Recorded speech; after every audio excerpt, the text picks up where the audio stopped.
Baik, Assalamualaikum warahmatullahi wabarakatuh. Selamat pagi semuanya. Pada hari ini kita akan belajar tentang pemberdayaan masyarakat. Baik, kita lanjutkan. Apa sih definisi dari pemberdayaan masyarakat? Yaitu suatu proses pembangunan yang mana masyarakat memiliki inisiatif untuk memulai proses aktivitas sosial dalam berbagai situasi dan kondisi pada diri sendiri. Jadi, pemberdayaan masyarakat itu dapat terjadi apabila masyarakat ikut serta dalam berpartisipasi. Artinya bukan hanya nakes atau juga pemberi promkes saja yang berpartisipasi ya, Mbak. Kemudian, apa saja sih tujuan dari pemberdayaan masyarakat? Yang pertama adalah perbaikan kelembagaan, berikutnya perbaikan usaha, perbaikan pendapatan, perbaikan lingkungan, perbaikan kehidupan, dan juga perbaikan masyarakat. Nah, yang pertama, apa yang dimaksud dengan perbaikan kelembagaan? Di sini maksudnya berarti dengan adanya pemberdayaan masyarakat itu harapannya antara lembaga masyarakat, lembaga pemerintah itu ada perbaikan. Kemudian perbaikan usaha juga ada. Misalkan ada masyarakat yang ekonomi rendah, kemudian dilakukan pemberdayaan masyarakat, dia bisa meningkat ekonominya sehingga nantinya akan juga berefek terhadap perbaikan pendapatan. Nah, di sini karena sudah ada perbaikan pendapatan, maka juga akan juga berpengaruh terhadap perbaikan lingkungan. Lingkungan yang mungkin di sini maksudnya adalah ada lingkungan yang mungkin kurang menguntungkan, kemudian atau lingkungan yang kotor, dilakukan pemberdayaan masyarakat, nanti lingkungannya bisa bersih. Nah, yang berikutnya adalah ada perbaikan kehidupan. Itu jelas sekali pada saat dilakukan pemberdayaan masyarakat, maka akan terjadi peningkatan kehidupan. Jadi masyarakat yang mungkin dia ekonomi rendah menjadi ekonomi sedang atau menjadi ekonomi yang tinggi. Seperti itu ya. Yang berikutnya, apa saja sih ciri-ciri di pemberdayaan masyarakat? Yang pertama adalah community leader. Di sini maksudnya adalah petugas kesehatan melakukan pendekatan kepada tokoh masyarakat atau pemimpin terlebih dahulu sebelum dia melakukan promosi kesehatan. Kemudian yang berikutnya adalah community organization. Di sini pada saat kita melakukan pemberdayaan masyarakat, diperlukan organisasi seperti PKK, Karang Taruna, Majelis Taklim, dan yang lainnya yang merupakan mitra kerja dalam upaya pemberdayaan masyarakat. Yang berikutnya yang ketiga adalah community fund. Di sini dibutuhkan dana sehat atau kita sebut dengan JPKM ya, yang dikembangkan dengan prinsip gotong royong. Jadi memang karena pemberdayaan masyarakat itu pasti satunya akan membutuhkan dana. Yang berikutnya ada community material. Nah, di sini kita lihat misalkan ada suatu daerah yang memiliki usaha pasir, maka dia bisa melakukan pemberdayaan masyarakat dengan cara melakukan pengerasan jalan untuk memudahkan akses ke puskesmas. Itu contohnya seperti itu. Kemudian ada juga community knowledge ya. Di sini tujuannya adalah untuk meningkatkan pengetahuan masyarakat dengan berbagai penyuluhan kesehatan yang menggunakan pendekatan community berbasis kesehatan. Yang terakhir adalah ada community teknologi. Di sini maksudnya adalah pada saat kita melakukan pemberdayaan masyarakat, kita lakukan atau kita butuhkan teknologi sederhana di komunitas untuk pengembangan program kesehatan, misalkan ada penyaringan air dengan pasir atau dengan arang. Kemudian di sini ada juga yang namanya prinsip-prinsip pemberdayaan masyarakat. Yang pertama adalah berkelanjutan. Jadi, maksud di sini adalah bahwa pemberdayaan masyarakat itu tidak hanya satu kali tetapi akan berkelanjutan sampai dengan waktu yang dibutuhkan. Kemudian yang berikutnya adalah kesetaraan. Di sini maksudnya kesetaraan adalah adanya kesetaraan antara pemerintah, kemudian masyarakat, baik itu laki-laki atau perempuan. Kemudian ada kemandirian. Prinsipnya adalah harapannya nanti pada saat dilakukan pemberdayaan masyarakat, setelah sudah dilakukan dari awal, maka nanti masyarakat bisa mandiri untuk melakukan tindakan. Kemudian partisipasi. Nah, jelas di sini pada saat Anda melakukan pemberdayaan masyarakat, itu membutuhkan banyak sekali partisipasi masyarakat, baik itu tokoh masyarakat, tokoh agama, kemudian juga ada masyarakat itu sendiri, kemudian ada juga dari mitra-mitra yang berkepentingan. Nah, di sini ada 5 tahapan dari pemberdayaan masyarakat. Yang pertama adalah persiapan, pengkajian, pengformalisasi rencana aksi, kemudian pelaksanaan, serta terakhir kita lakukan evaluasi. Di sini akan saya jelaskan satu persatu. Yang pertama adalah kita bicara soal persiapan ya. Jadi, pada saat melakukan tindakan persiapan, itu kita perlu siapkan dulu tenaga. Tenaga yang dilakukan untuk pemberdayaan masyarakat bisa dilakukan oleh suatu komunitas.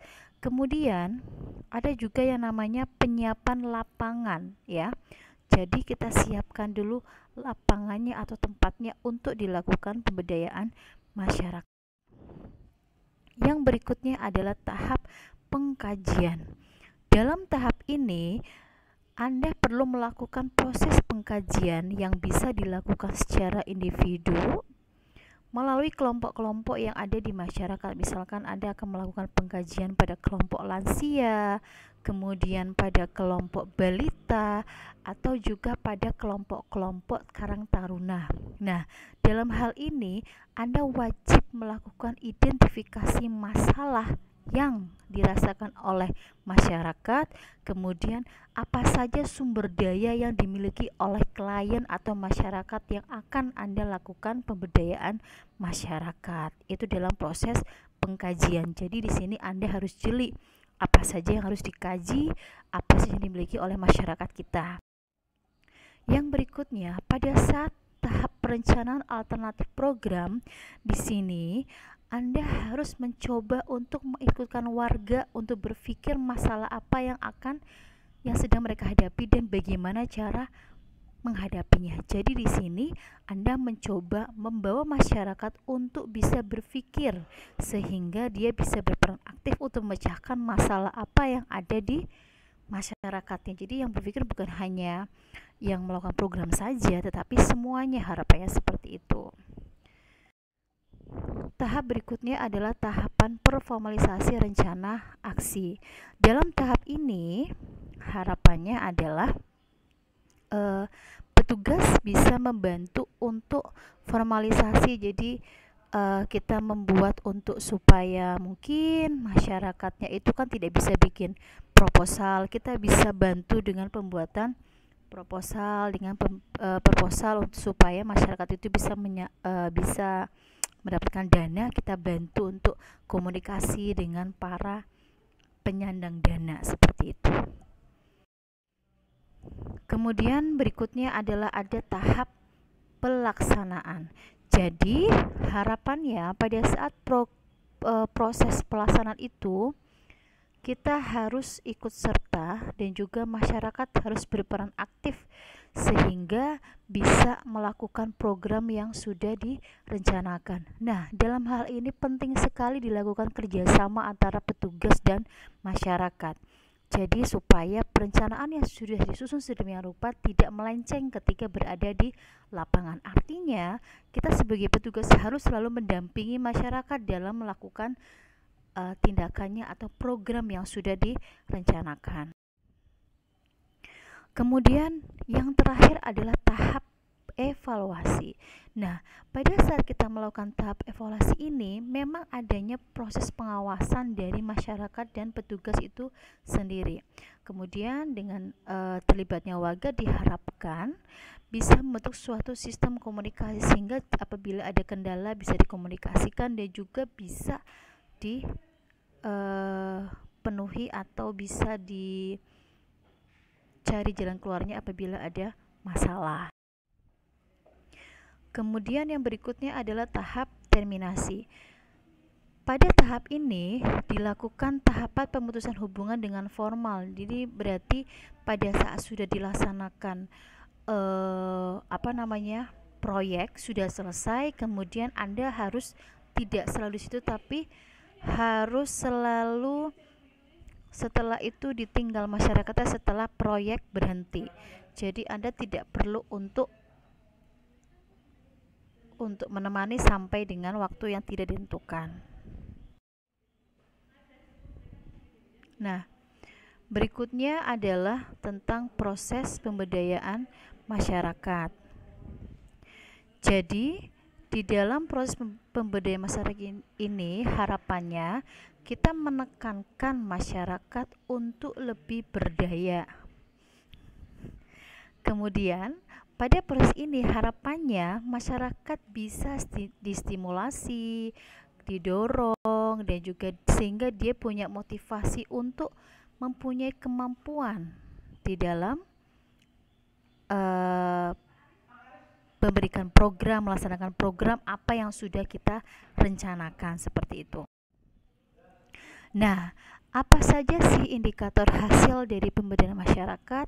Indikatornya dilihat dari 4 sudut, ada input, output, outcome, proses ya. Jadi input, proses, output, dan outcome. Kita akan bahas satu persatu. Yang pertama adalah input. Nah, dari inputnya kita harus lihat dulu bagaimana sumber daya manusianya yang akan kita gunakan. Kemudian siapa saja tokohnya, siapa, kemudian pemimpinnya siapa, kemudian besarnya dana yang akan kita butuhkan itu ada berapa, nanti bisa kita lakukan perencanaan.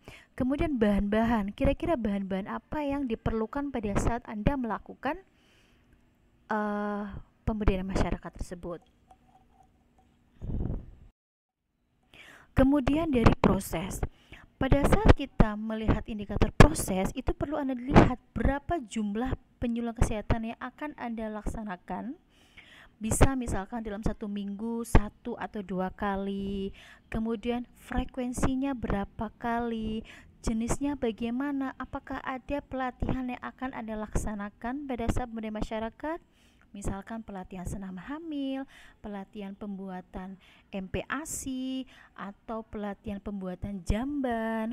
Kemudian yang berikutnya adalah jumlah tokoh masyarakat atau kader kesehatan yang dilatih sebagai motivator. Jadi, karena kita bicara soal pemberdayaan masyarakat, maka yang perlu kita butuhkan adalah tokoh masyarakat atau kader yang kita latih sebagai motivator. Motivator tentunya dia dilihat juga dari kesediaannya, kemudian bagaimana pengetahuannya yang harus kita latih terlebih dahulu. Kemudian pertemuan-pertemuan masyarakat dalam rangka perencanaan itu bagaimana? Perlu tidak sih Anda melakukan pertemuan seperti itu ya? Kemudian untuk outputnya, di sini outputnya adalah jumlah dan jenis UKBM, misalkan posyandu, polindes, pos obat desa, dana sehat.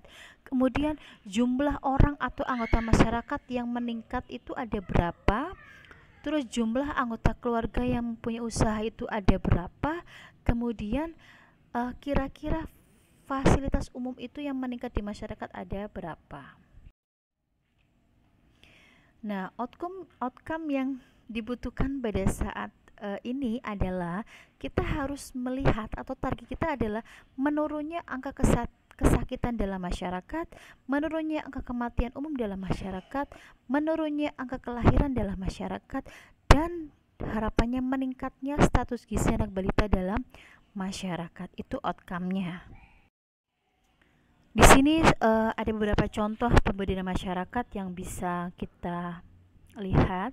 Yang pertama adalah bidang pendidikan ya. Kalau Anda pernah mendengar kampung Inggris, itu berarti adalah merupakan salah satu bentuk pemberdayaan masyarakat di bidang pendidikan. Jadi di situ masyarakat yang ada di kampung Inggris itu pada awalnya adalah dia tidak bisa berbahasa Inggris, namun karena dilakukan pemberdayaan masyarakat sehingga di situ yang menyebabkan masyarakatnya itu dipaksa atau diberikan pembelajaran sehingga dia bisa berbahasa Inggris, dan itu sekarang dikembangkan sebagai kampung Inggris sehingga orang-orang bisa belajar bahasa Inggris di sana. Kemudian bidang ekonomi. Bidang ekonomi di sini kalau Anda pernah melihat daerah Magelang itu masyarakatnya itu diberikan pelatihan bagaimana cara mengelola blog dan juga menulis konten yang berkualitas, yang kita tahu bahwa kalau masyarakat dia menulis blog atau konten maka itu akan meningkatkan perekonomiannya di wilayah tersebut. Yang berikutnya ada bidang wisata. Bidang wisata di sini kita bisa lihat adalah di Desa Penuh Warna di Malang ya.